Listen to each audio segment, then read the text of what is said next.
weather message.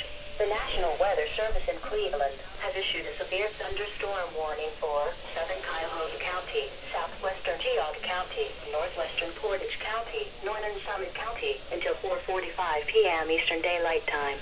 At 3:36 p.m. Eastern Daylight Time, the National Weather Service Doppler radar indicated a severe thunderstorm capable of producing damaging winds in excess of 60 miles per hour.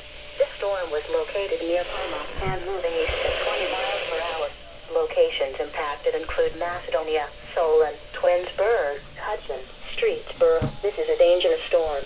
Seek shelter inside now and stay away from windows.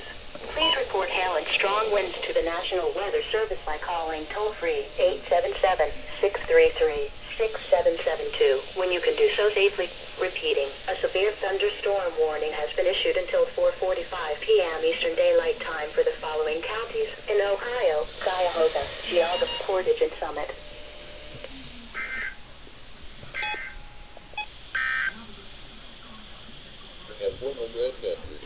This is NOAA Weather Radio KHB 59, originating from the National Weather Service.